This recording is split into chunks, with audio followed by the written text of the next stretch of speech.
ازيكم عاملين ايه؟ يا رب تكونوا بخير وتكونوا كويسين. ورجعنا لكم مع حلقة جديدة في قناة افتكاسات البيت المصري. بعد يومين بالظبط متأخرتش عليكم. تمام. انا جاي اكمل معاكم قصة البوتاجازي عشان يفضل بوتاجازنا نظيف دايما، ما يحتاجش مننا المجهود اللي احنا عملناه المرة اللي فاتت والفيديو الطويل ده اللي قعدنا تقريبا نص ساعة قاعدين ننضف في البوتاجاز يعني. فاحنا مش عايزين نعمل ده بقى بصفة دايما، يعني عايزين مثلا مرة كل شهر ومرة كل شهرين مثلا، او حسب يعني. لو في دهون جامدة هنضطر نعمله، ما فيش دهون جامدة يبقى خلاص. عشان نوصل للموضوع ده هنعمل ايه؟ في روتين يومي كده بالليل لازم نمشي عليه. ايه الروتين اليومي؟ بالليل كده خلاص كله دخل نام، او مثلا اهم حاجة عيالك ناموا، ابنك نام، الدنيا تمام الدنيا هادية، ابدأي بقى ايه؟ تنظمي. اهم حاجة مطبخك. تمام. المطبخ بنعمل فيه ايه؟ لو في اكل بتدخلي التلاجة، ده رقم واحد عشان ما ننساهوش. رقم اتنين، بتشغلي الغسالة، بتمليها طبعا، تحطي الغسيل فيها، تسيبيها تملى المية بتاعتها، وتحطي مسحوقك وتسيبيها لغاية تاني يوم. ده لو عندك غسيل، طبعا ما بيبقاش عندنا كل يوم، او لو حد معاه بيبي وكده ممكن يحتاج كل يوم غسلة، لان هدوم البيبي بتتغسل لوحدها كده، فممكن يكون بيحتاج. انا بتكلم لو في غسيل، بتملي الغسالة بتاعتك مية، تسيبيها تملى مية، وتحطي المسحوق بتاعك وتسيبيها تقفلي عليها لغاية تاني يوم، تبدأي تشغليها. طيب الغسالة بتملى يعني بتسحب ايه؟ بتسحب مية، والمية بتتسحب، انتي بتستغلي الموقف وتغسلي المواعين. تمام.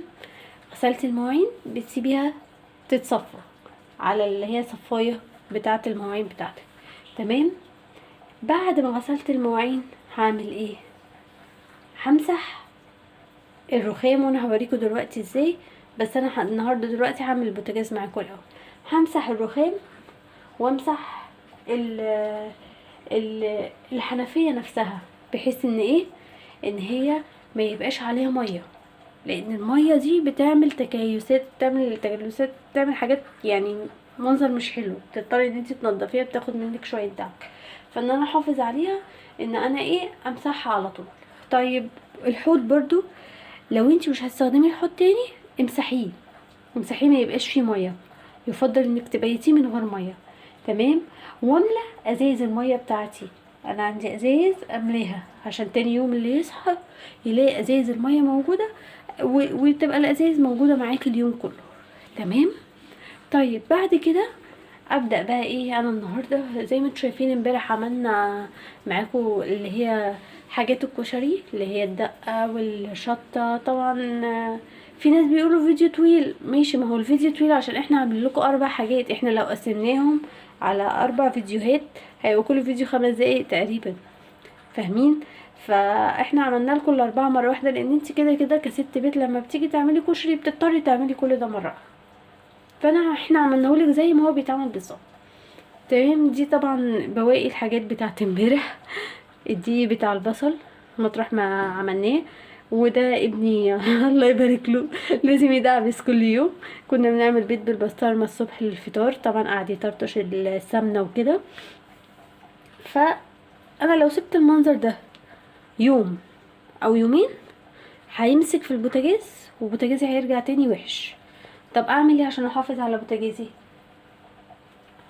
دي قماشة كده بسيطة، هنمسح البوتاجاز. اول حاجة هشيل الحوامل، لو فيها مثلا اي حاجة بتبدأي تمسحيها مسحة بسيطة، او حتى لو ما فيهاش امسحي مسحة بسيطة كده عشان ما يتراكمش عليها دهون ونرجع ننقعها في البانيو وندعكها على ايه. لا، اول باول كده امسحي كده اول باول. تمام. وحطيهم في الارض. تمام. مسحة بسيطة جدا جدا جدا. انا بصراحة الجل ده انا ما بستغناش عنه بصراحة، يعني بمسح بيه بصفة دايما البوتاجاز. والميزة ان يعني القطعة، يعني انا باخد قطعتين كده مع بعض واتنيهم، او لو هو عريض بتاخدي قطعة واحدة حسب يعني انتي نظامك ايه. شوفي انت نظامك ايه. انا عن نفسي باخد قطعتين عشان تبقى القماشه كبيره معايا شويه، تنفع معايا. تمام. بمسح بيه اهو البوتاجاز زي ما انتم شايفين، وبنشف بيه كمان بعد المواعين، وبنضف بيه الحوض بنشف بيه الحوض يعني بعد المواعين. تمام كده شلنا الحوامل. برضو العيون بصوا بيبقى عليها حاجات بسيطه كده، همسحها بس مسحه ايه بسيطه. تمام اهي كده. تمام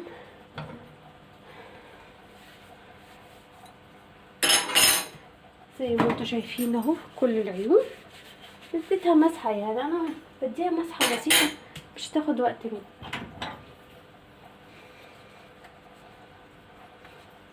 ماشي. هعمل ايه بعد كده؟ همسح البوتاجاز بتاعي كده زي ما انتوا شايفين.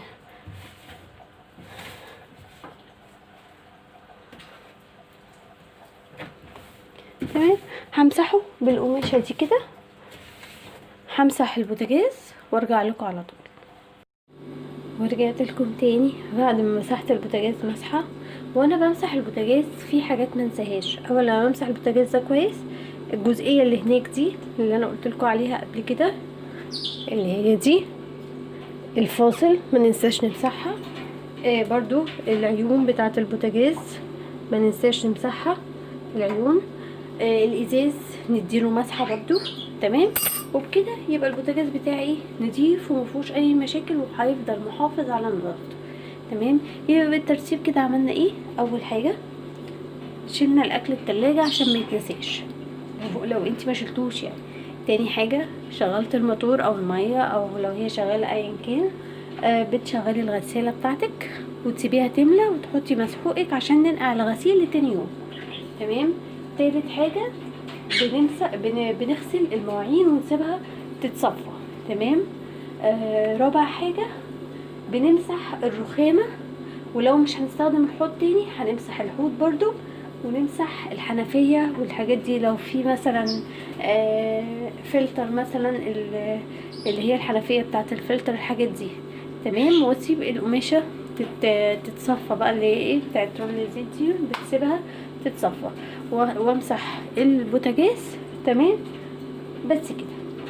وفي الاخر بدي المطبخ كله كنسة، ولو هو محتاج يتسيق بتسيق، مش محتاج خلاص. يعني انا كنت المطبخ عندي مش محتاج اللي هو بس كنسة بسيطة، مش هسيقه. تمام. يبقى زي ما انتوا شايفين كده وحافظت على المطبخ نضيف على طول. تمام. هنشوف مع بعض كده. بصوا زي ما قلت لكم نشفه عشان يفضل محافظ عليه نضيف. تمام. زي ما انتوا شايفين طبعا الجزئية دي بيبقى محطوط فيها البتاع ده، البواقي ما تنسيش ترميهم. تمام. الازايز بتاعتك تتملى. تمام. زي ما انتوا شايفين اهي المواعين، الحاجات كلها اللي استخدمناها امبارح سايباها تتصفى. وبكره الصبح اول حاجه هعملها ان انا هشغل الغساله تكمل الغسيل بتاعها، وهرص دول كل حاجه في مكانها هتكون اتصفت كويس. تمام. او لو عندك فوطه التنشيف بتنشفيه و تدخلي كل حاجه مكانها زي ما تحبي. طبعا كمان كنت عايزه اقولك ان الجزئيه دي ناس كتير جدا بينسوها، لا نشفيها كويس جدا، لان في ميه بتنزل من البتاع ده الفلتر. تمام. بتتراكم هنا ساعات، او الليفه لما بتنزل ميه وكده ساعات تنزل ميه هنا. فما تنسوش ان انتوا تنضفوا تمسحوا المكان ده عشان لو فيه ميه وكده. طبعا تمسحوا الحنفيه من فوق ومن تحت ومن كل الحتت. تمام. برضو ممكن تمسحي الازاز بتاع الغسالة، تمسحي الازاز بتاع الغسالة. واخر حاجة طبعا لو انت هتعملي اكل في بتاع ده في لحمة او فراخ او كده، طبعا انت بتحتاجي تطلعيها من قبلها بيوم. هتطلعيها تحطيها في التلاجة، لان افضل حاجة انك تطلعي الحاجة تحطيها في التلاجة ما تسيبهاش تفك بره. بس كده دي اهم النصايح، والموضوع كله مش هياخد في ايدك نص ساعة بالكتير. وتدي كنسل المطبخ، مش هياخد معاكي نص ساعة بالكتير وهيبقى زي الفل. صدقيني هتحافظي على مطبخك نضيف دايما، وصدقيني هيفرق معاكي في النظافة، التنظيف العميق يعني اللي احنا بنعمله كده، مش هياخد منك مجهود زي زمان. اتمنى اكون افدتكم ومكنش طولت عليكم، واشوفكم الفيديو الجاي.